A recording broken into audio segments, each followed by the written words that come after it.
Bienvenue dans la maison du carton. J'en reçois tous les jours. Il y en a un peu beaucoup, mais bon, c'est comme ça. Alors aujourd'hui, j'ai reçu un truc super qu'on va tester dans quelques jours. C'est un énorme carton de Dell.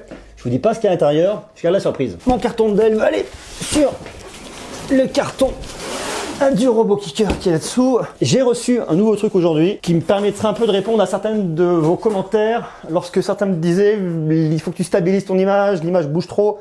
Je sais, c'est vrai qu'en mode vlog déjà ça bouge un petit peu, mais en plus j'utilisais ça avec mon GH5. C'est un Joby qui est fait pour un boîtier de 1 kg maximum, sauf que le GH5 plus micro plus compagnie, tout ce que vous voulez, ça fait beaucoup plus d'un kilo.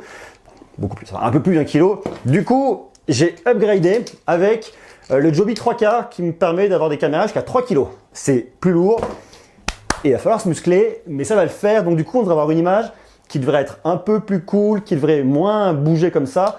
Et avec la stabilisation optique du GH5 sur 5 axes, si je dis pas de bêtises, normalement, ça devrait le faire. Voilà, donc aujourd'hui, on va parler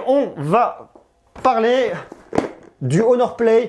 C'est le nouveau smartphone de Honor qui a été présenté la semaine dernière lorsque j'étais à Berlin. Je vous l'ai déjà présenté rapidement lors de la prise en main, pour la présentation, tout ça. Ça fait un petit moment que je teste ce Honor Play. Il est où? Il est là.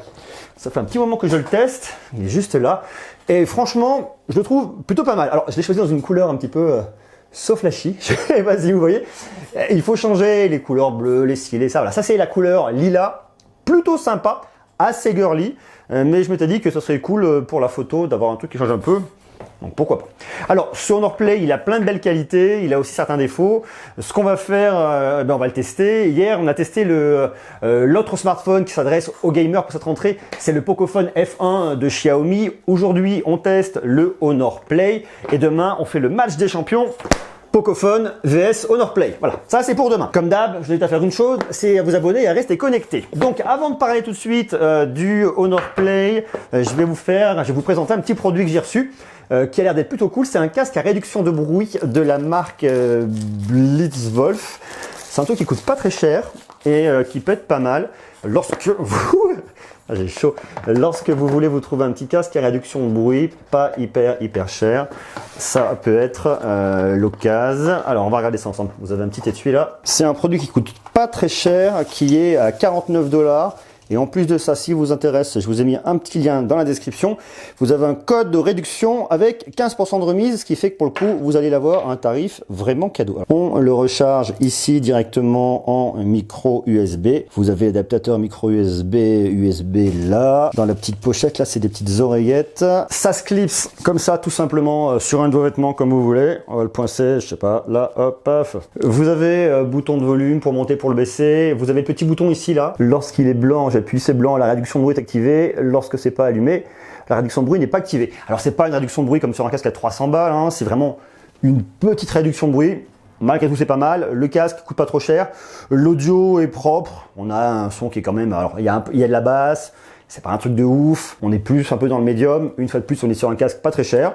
Mais pour avoir un petit casque portatif qui fait kit main libre en même temps et puis une petite fonction réduction de bruit, c'est pas mal. Voilà. Si vous intéresse, je vous ai mis le code de remise en bas et le lien pour aller le voir directement dans la description.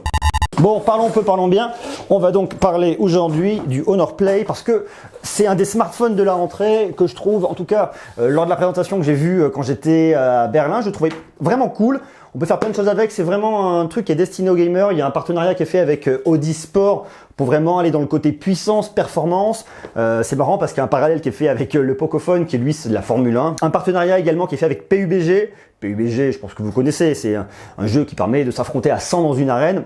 Jeu super cool. Et PUBG forcément nécessite un peu de performance. Là, vous avez un Kirin 970 pour le coup.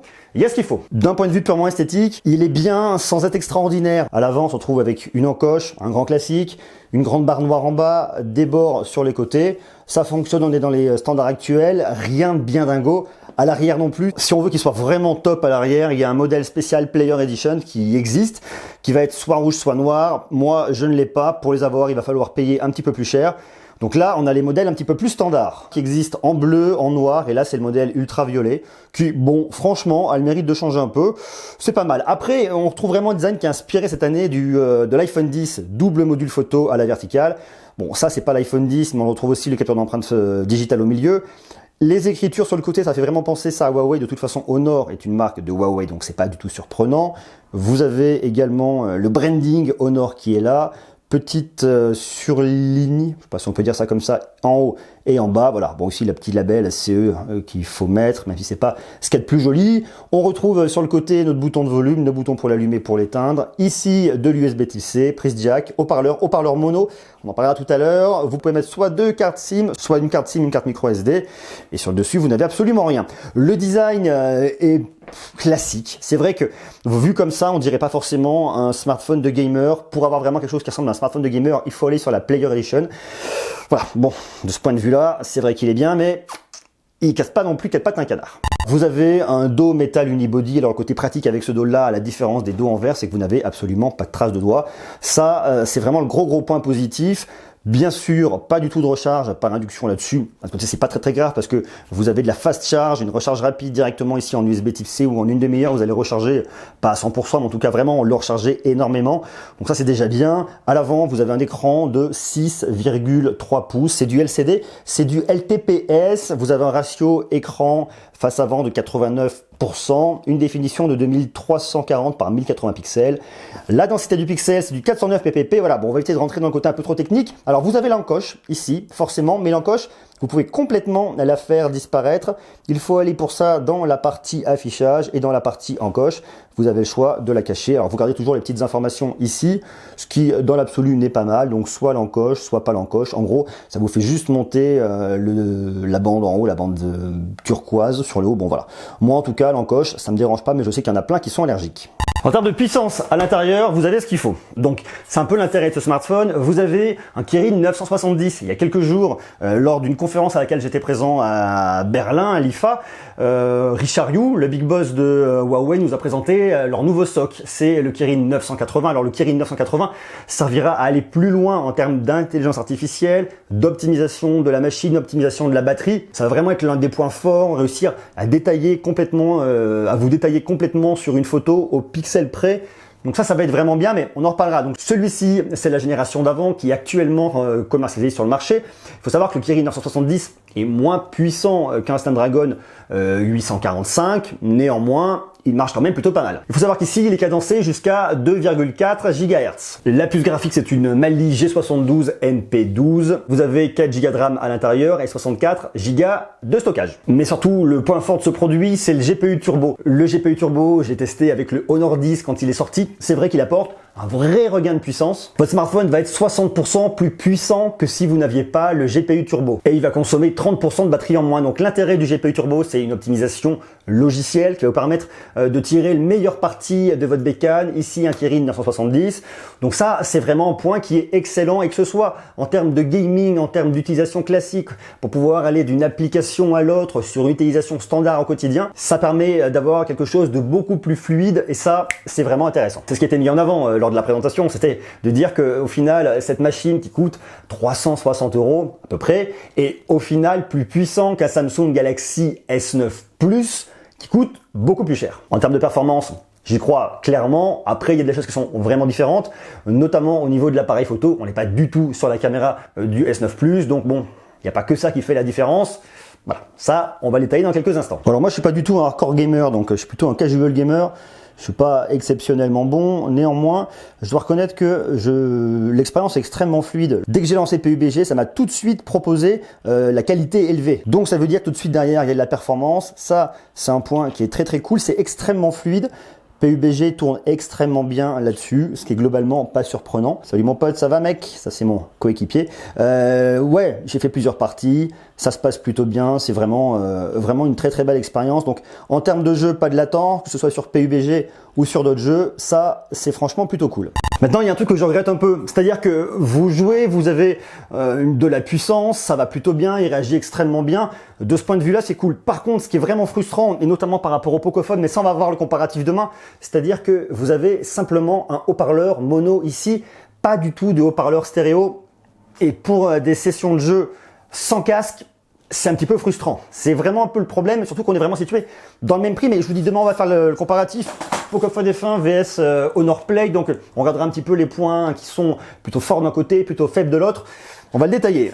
Ça, c'est un peu ce qui m'embête. À côté de ça, il a vraiment un point qui est excellent avec le casque. C'est-à-dire qu'avec le casque, il marche très très bien.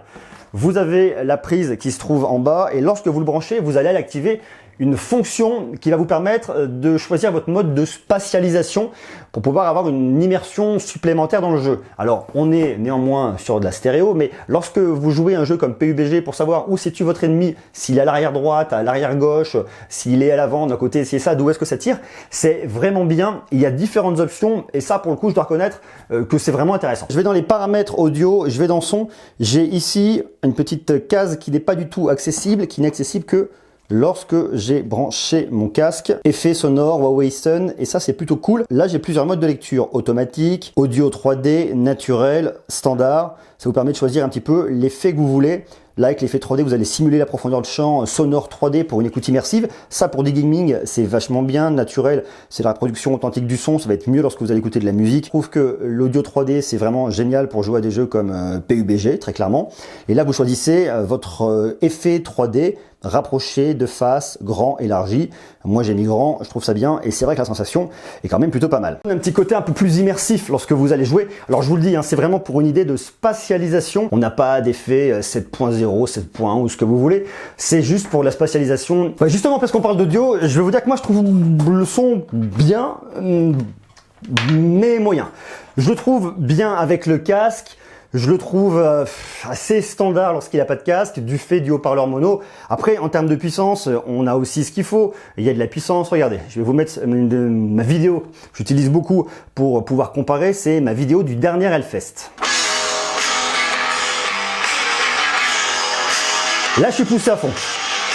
Il y a du volume, mais c'est pas non plus complètement dingue. La technique pour gagner en volume, vous avez votre haut-parleur qui est là. Vous mettez dans le creux de votre main comme ça. Et là, tout de suite, ça crache davantage. Regardez, je mets comme ça, j'enlève. Parce que, en fait, vous allez vraiment diriger le son là où vous voulez. Donc, en le mettant comme ça, le son va venir plus sur vous. Et ça vous permettra de profiter d'un peu plus de volume sonore. Pour avoir la meilleure expérience, il faut mettre le casque.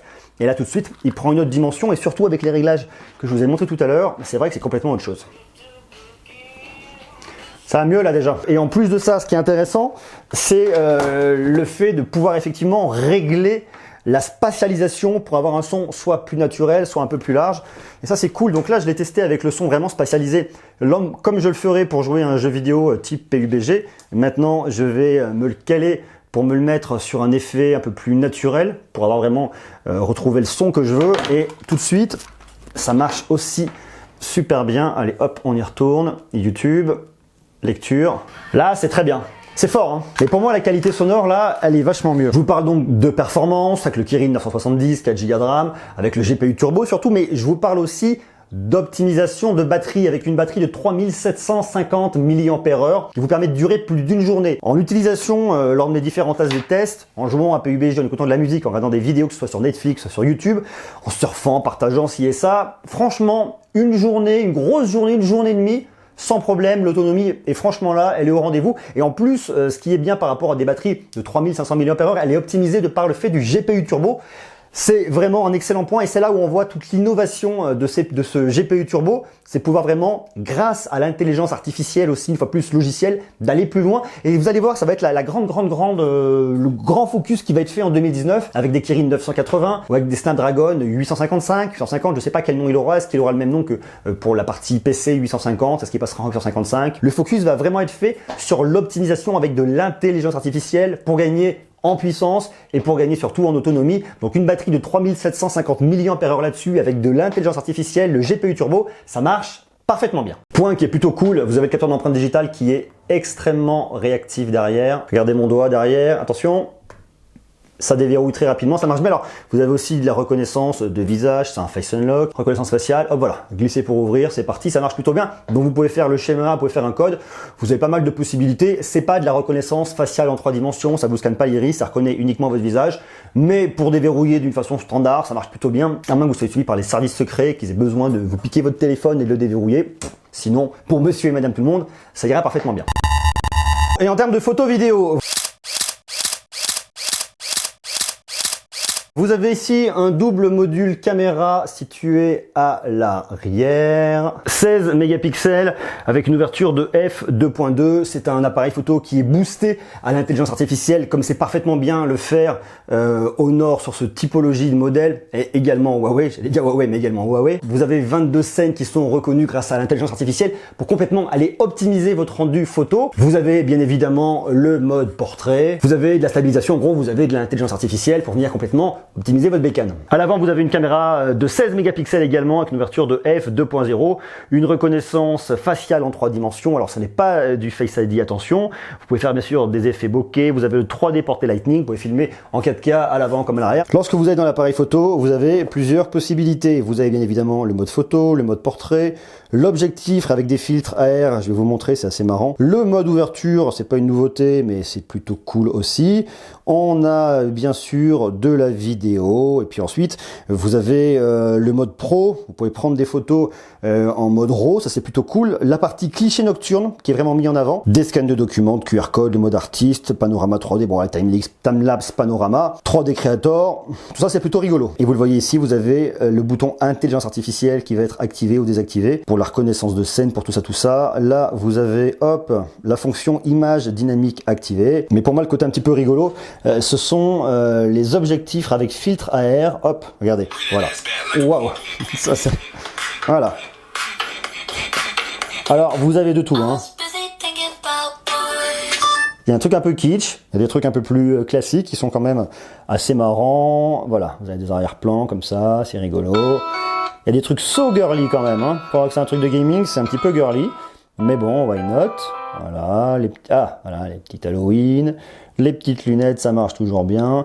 La détection de visage se fait extrêmement bien. Vous voyez, je suis un peu derrière mon boîtier, mais malgré tout, ça marche, c'est plutôt cool. L'arrière-plan, ça reconnaît, ça détourne pas trop mal. Ça, c'est une fois de plus grâce à l'intelligence artificielle. C'est un point qui est plutôt intéressant. Alors, on va y retourner pour regarder les objets 3D. On peut poser des objets 3D. Ici, là, voilà. Ici, j'ai un petit objet 3D. C'est assez rigolo, mais c'est des petits exemples hein, de ce qu'on peut faire grâce à l'intelligence artificielle. Donc là, je vous emmène à la maison. Regardez, typiquement, je vais essayer de prendre en photo une plante. Il a reconnu que c'était une plante. Ça marche plutôt bien. Là, vous voyez, hop, typiquement, vous avez les guitares. Donc, moi, de mon côté, c'est quand même assez sombre.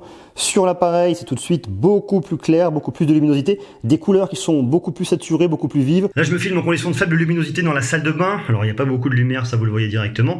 Mais alors ça rajoute forcément du bruit à l'image, ça c'est un grand classique. On va regarder maintenant sur la caméra avant ce que ça peut dire. Là vous voyez sur la caméra avant, là j'ai une source de lumière de ce côté-là. Tout de suite ça rajoute, c'est beaucoup plus lumineux. Et lorsque je viens comme ça, je suis à contre-jour. Mais malgré tout, ça, oh la vache, ça me fait un traitement d'image qui est... alors il y a beaucoup de bruit, ça me fait un traitement d'image qui est, comment dire, un peu lissé. Ça me fait une peau un peu lissée, ça me fait avec vachement de bruit, c'est hyper particulier. On voit que le logiciel là-dessus essaye vraiment de s'en sortir pour tirer le meilleur de l'image avec ce qu'il est capable de faire. Alors à l'avant, on a du f2.0, à l'arrière du f2.2. C'est très marrant parce que c'est beaucoup plus lumineux comme ça en termes de selfie, alors que là, je suis complètement à contre-jour. Là, ce que je trouve vraiment cool, je suis en train de me filmer à l'extérieur, c'est la stabilisation. Parce que là, je suis sur la caméra de selfie, je le trouve vraiment hyper stabilisé. Alors moi, qui ai toujours tendance à avoir un peu la tremblote, là, ça bouge pas. Ça me donne une image qui est complètement... Hop, je me pose là. Qui est complètement clean. Alors là, forcément, je viens de le poser. Je trouve que le rendu est pas mal. Ça fonctionne bien. Alors bon, c'est quand même un peu typé comme image, hein. On est sur la caméra avant. Mais moi, ce qui me surprend toujours et ce qui m'impressionne, ça c'est grâce au GPU Turbo, c'est la stabilisation qui est vraiment top. Et sur la caméra de selfie, maintenant on va tester de l'autre côté sur la caméra arrière. Et c'est exactement la même chose sur la caméra arrière, si vous regardez. Là, je bouge un peu, je fais exprès. Et c'est quand même hyper stabilisé. Je trouve ça vraiment bien. Je trouve que là-dessus, Honor a fait un vrai super boulot. Le GPU Turbo, ça apporte vraiment quelque chose en plus. C'est vraiment pas un gadget. Donc ça, c'est vraiment un point qui est très positif. Sur le mode portrait, vous avez des trucs qui sont assez marrants à faire. Vous avez ici, hop, différents éclairages graphiques, vous me voyez bien. Vous avez différents éclairages, donc là, il n'y a strictement aucun éclairage. Là, ensuite, je vais arriver à l'éclairage doux, l'éclairage papillon, l'éclairage scindé, l'éclairage classique. Et vous les retrouvez bien évidemment là. Alors bon, là, il y a un côté qui est un petit peu cramé. Ça donne un côté effectivement de relief. C'est à la fois pas mal. Après, j'ai un éclairage qui est un petit peu fort, hein, mais ça fait vraiment ressortir. Ah ouais, là, ça me fait des cernes, là. Mon Dieu, on dirait que j'ai pris 10 ans dans la tête d'un coup. Au secours! Là, ça me détourne. Bon, après, c'est compliqué parce que moi, en plus, Comme j'ai les cheveux gris, c'est compliqué pour me détourer. Vous voyez, quelque chose de très net par rapport au fond où là, ça va être blanc, un peu plus gris là. C'est pas hyper évident. Je trouve que néanmoins, il s'en sort pas trop mal. Il me fait une tête un peu slim. Why not? Alors là, ça me fait une tête de meurtrier. Je fais peur. Mais bon, voilà. Non, en tout cas, bon, je pense que ça, il faut vraiment le voir en fonction de l'endroit où vous êtes, en fonction de votre tête, en fonction de pas mal de choses. Je trouve que c'est marrant. Ouais, ça va dans le bon sens. C'est pas idéal. Là, ça m'a fait des cernes sous les yeux, c'est ouf le truc. Je sais pas si vous voyez là. Oh, j'ai l'impression d'avoir pris un cocard. Du point de vue de l'OS, vous avez une surcouche MIUI 8.2 qui tourne sur un Oreo 8.1. Alors, si vous l'avez l'habitude de cette surcouche-là, vous savez que vous n'avez pas de tiroir d'application directement en bas. Si vous le voulez, il faut venir l'activer directement dans vos paramètres. J'ai pas d'infos sur la migration sur Android 9 Pie pour le moment.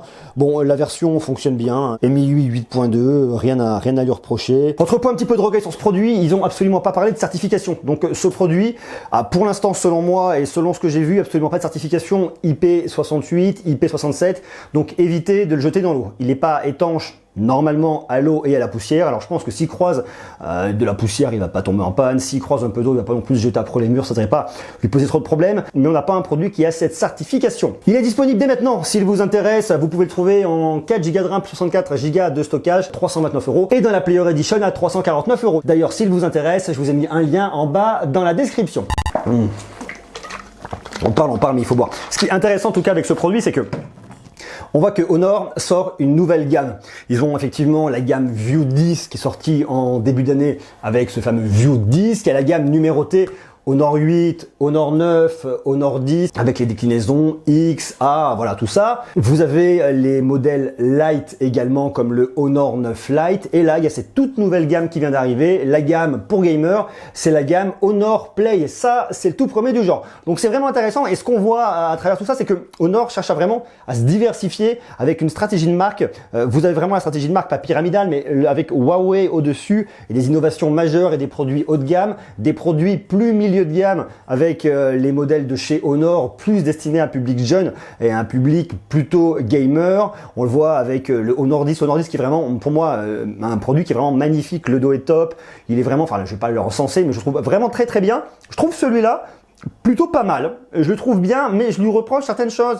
Pas de certification, c'est un petit peu embêtant. Pour un produit de gamer, hors le modèle Player Edition, je trouve que ce modèle-là, il devrait avoir un look plus typé, il devrait aller un peu plus loin, il devrait y avoir quelque chose d'un petit peu plus dynamique.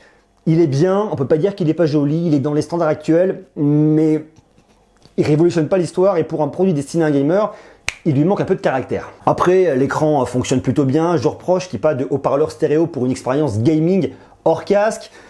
Je suppose que c'est pour une question de coût de production. Néanmoins, lorsque vous allez sur le Pocophone, vous l'avez. C'est un petit peu le point de regret là-dessus. Mais dans l'ensemble, je le trouve quand même plutôt pas mal, assez intéressant. Alors, si vous aimez la marque Honor, si vous jouez à des jeux, si vous êtes gamer, vous pouvez y aller. Et je vous dis, dès demain, on va faire le comparatif entre d'un côté le Honor Play, de l'autre côté le Pocophone. Donc on va regarder un petit peu ça, c'est un peu le match des titans hein, pour voir lequel sera numéro 1 dans la catégorie gaming pour des produits qui font quasiment le même prix, aux alentours des 350 €. Donc je vous invite bien évidemment à vous abonner et à rester connecté parce qu'on va parler de tout ça. Et puis une fois de plus, restez avec moi parce que vous allez voir, il va se passer plein de choses. Demain, il y a le comparatif entre les deux produits et après-demain, je vous emmène avec moi, on va vivre la Dolce Vita, on part à Milan, on va aller manger des tagliatelles, des carbonara, des pizzas, des macaroni, pepperoni et tous les mots qui finissent en i. Et on va aller voir aussi Xiaomi. Vous voyez, Xiaomi c'est pas italien mais ça finit en i. Et ça, rien que pour ça, c'est plutôt cool. À demain.